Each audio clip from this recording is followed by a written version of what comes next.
Lado? Oj, čau, lahko vstopimo? Mislim, vse ste že, ne? Okej, no. To je torej tvoj mali raj, tvoja pisarna. Mali, ja. 500 kvadratov, pač mali. Okej, zelo lepo. Ej, pri čem smo te pa zmotili? Pač probo sem imeti mer, to je vse. Okej, prosti. Lej, danes je na sporedu 24 vprašanj, nekaj sem jih že porabila, a kar začneva? Prosim, izvoli. Pa tale ta zadnji našteje. Okej, zmenen, može. Glede na to, da smo tukaj, kaj je tvoja najbolj dragocena stvar v tvoji pisarni?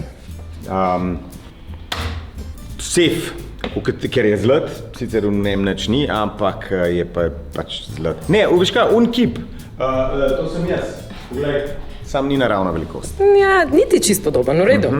Ej, letos te čaka nova sezona Slovenija ima talent, nekaj smo že videli, ampak kaj mi lahko poveš?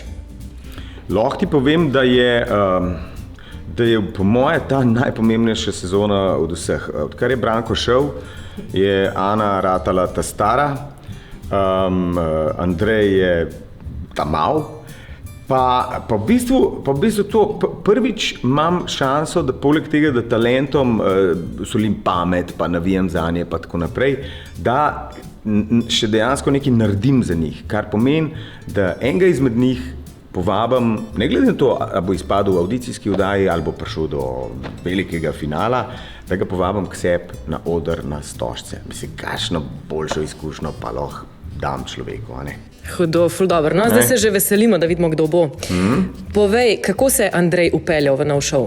V redu, priplesal je in zmaguje. Pa vidva se itak poznata, že iz zvezd plešajo. Ja. Komu ti praviš, da je težje soditi, zvezdam ali talentom? Meni se zdi, da se bom obal, ampak med drugim se mi pa zdi, da je težje soditi talentom. A veš, zvezde so profesionalci, tako ali drugače. Talentom pa je treba priznati, da so velike face že samo zato, da si sploh upajo priti pa pokazati, kva znajo, a ne? Mi smo zdaj prišli k tebi, da boš malo pokazal, kako je pri tebi, da te malo bolj spoznamo. A veš, tako, da smo na prvem zmenku. Povej, gremo. Knjiga, ki si jo nazadnje prebral? Zofijin svet. Ne, kva je že 4000 weeks time management for mortals. Ne, lažem. Pika Nogavička. Ok, se pravi, širok izbor. Kdo je bil tvoj idol, ki si bil najstnik? Elvis. Ne, Michael Jackson. Ne, Jonas, Hribar, Okay, Rifle. Enga. En od teh. Ok. Kako bi se opisal v 3 besedih? Točno tako, kot bi me točno tako, kot bi me ti opisala. Da je naporen. Jaz tega nisem rekla, to si ti rekel. Misliš si pa, ne? Ne bom komentirala. Greva na sklop hitrih vprašanj. Ok, ajde. 3, 4, Lahko jaz zdaj. kafe pijem, čak, ajde, 3, 4 zdaj, može. Ok, pi kafe. Najljubši koncert? LCD Sound System. Barbie ali Oppenheimer? Nisem gledal nobenega. Beatli ali Rolling Stones? Beatli. Joker out ali Siddhartha? Tommy's Joker out ali pa Bojan Siddhartha, da se ne zamerim. Lepo si se rešil. Brad Pitt ali Leonardo DiCaprio? Brad Pitt, vseeno mi je, če se zamerim. Če si imel v avtokarokah lahko katerokoli zvezdo domačo in bi si zdaj lahko zbral tujo, koga bi zbral? Leonardo DiCaprio. Mogoče res ni dobro, da se zamerim. Nastopanje na televiziji ali na odru? Televizija je moja druga ljubezen. Jo, imam pod vprašanje, ampak mi jih bo zmanjkalo. Žal ne smeš. Pica ali burger? V Italiji pica, po moje kjerkoli drugje burger.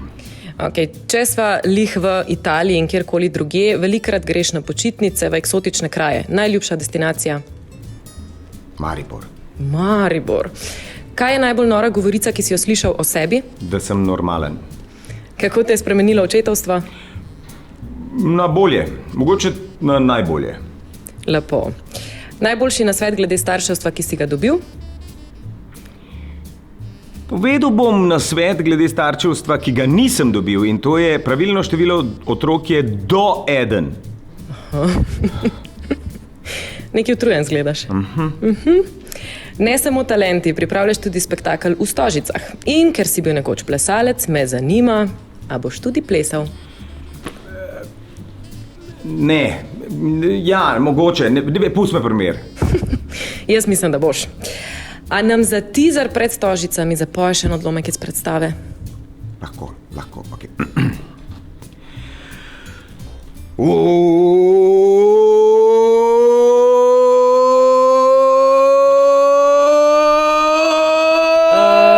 Ok, Lado, hvala. Se vidimo na popu, pa v Stožcah, a ne?